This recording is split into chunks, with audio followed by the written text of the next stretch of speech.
I'm Mark Wenzel with Expert Village, and we're teaching you how to do mime. One of the most important things on how to do mime is you practice it in slow motion. Once you've learned to do it slow, then it's easier to do it fast. I showed you the rope. Now once again, if you do everything very, very slow, you will understand that each time each finger grabs it, and then slowly it moves. If you practice all the illusions slowly, you'll get an idea of how they're really there. In the box, just take your time as you rehearse. It's very important to do things in slow motion, even slower.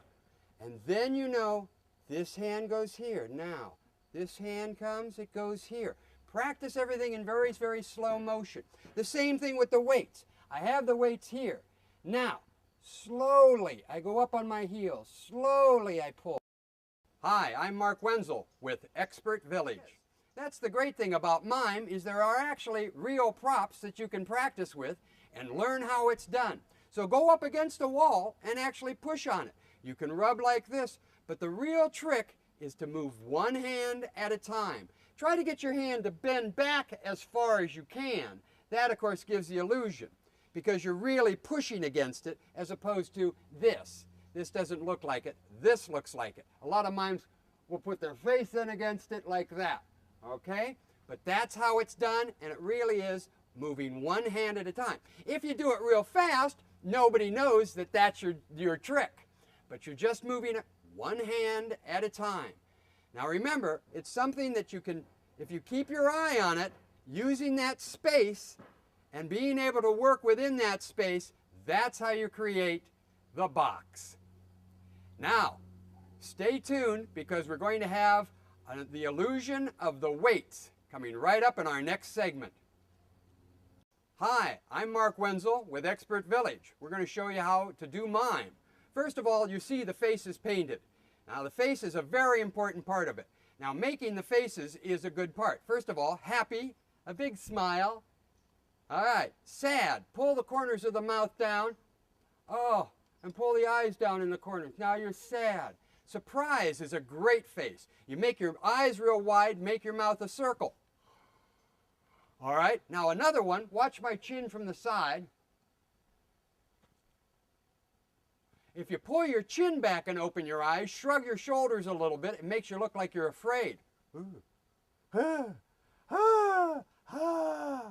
And they say a snob is someone that has his nose in the air. Well, instead of putting your nose in the air, stretch your upper lip down. It even actually makes you talk funnier when you do that. And welcome to Expert Village. Remember on Gilligan's Island, the rich guy.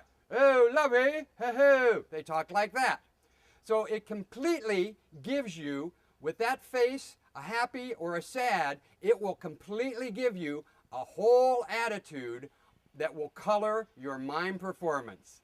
Stay tuned, and we're going to give you some more episodes in mime right after this. I'm Mark Wenzel with the Expert Village, and we're teaching you how to be a mime. And we're talking now about mimes in modern times.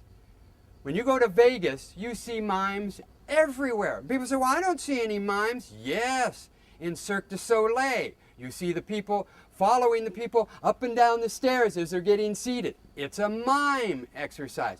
The Blue Man Group, they may be painted blue, but they're doing a mime routine. They're actually acting out mimes. Now, you see, one of the ones is the rock and roll stars. They're lip syncing to their song. Some lady got in trouble on Saturday Night Live because she was actually lip syncing. That's a lot of what they do. They don't want to sing again. It's just like when you hold, you know, the hairbrush in front of the mirror and you sing into it in the shower. That's exactly what they're doing. And so you'd be surprised how many mimes you actually see. All of these people that pretend and they don't say anything, because that's what being a mime is.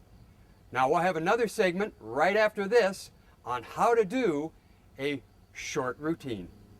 I'm Mark Wenzel with Expert Village. We're teaching you about mime, and right now we're going to focus on the hands. The hands are very important because with the face, they tell the whole story. Now here's a little mime trick that they actually teach you in mime school. Make a fist, but don't make a fist like this. Make a fist bringing each finger in separately. Dun, dun, dun, dun. Dun, dun, dun, dun. Dun, dun, dun, dun. Now, why this is a real mime exercise is if you grab anything in pantomime, you always grab it with your little finger first. You don't just grab like that. You grab with your little finger first, and then each finger holds the object. When you grab a rope, let's say, each finger will grab the rope, and then you really have it. So if you pick a glass up in front of you, you don't pick a glass up like this. You pick a glass up with each finger separately. You've got the glass, you drink from the glass, you put the glass down and relax your hand away just as you would a real glass. Now, if you're picking up something really big, you pick it up with both little fingers. So you've got it like that, and then you've got something really big, set it down and put it away. If you grab anything, if you grab a doorknob, anything you grab with your little finger first, and that completes the illusion. I'm Mark Wenzel with Expert Village, and we're showing you how to be a mime. And here are mimes that everyone does. Everyone does mime. When you wave at someone, it's a mime. When you shake your fist at someone, it's a mime. When you raise your hand in class, it means I know something, it's a mime. When you see the baseball player, the baseball pitcher, and the catcher all signaling back and forth, these are mimes. They give you an idea. When you go to a football game and he blows the whistle and does different things with his, so that everyone can know, it's a mime. It's things that people do in everyday life. When you see the politician giving thumbs up, it's a mime. When you see someone hitchhiking on the side of the road, it's a mime. When you get 80,000 people in a grandstand all doing the wave, if you got on the PA system and said, hey, we want everyone to pretend and do some pantomime, they wouldn't do it. But you get everyone to pretend to be something that they're not, and they all do the wave in the grandstand, and it looks like a wave. These are things that people do every day. Shh, we all know what that means. You don't have to say anything. So these gestures and mime things go back thousands and thousands of years, you know. Don't get hung up. That's one. No, I'm just kidding. There are all sorts of, you know, I could just hug myself. But you watch people and you watch how they deal with their families, and you watch the gestures that they make, and you realize that there's mimes that everyone does. I'm Mark Wenzel with Expert Village. We're teaching you how to do mime. Now I'm going to do a little mime routine for you so you can see how all of the illusions that I've taught you over the last episodes will all pay off. Okay? Now it will be silently, so I won't be talking through this, but then you can really see how it is that it works.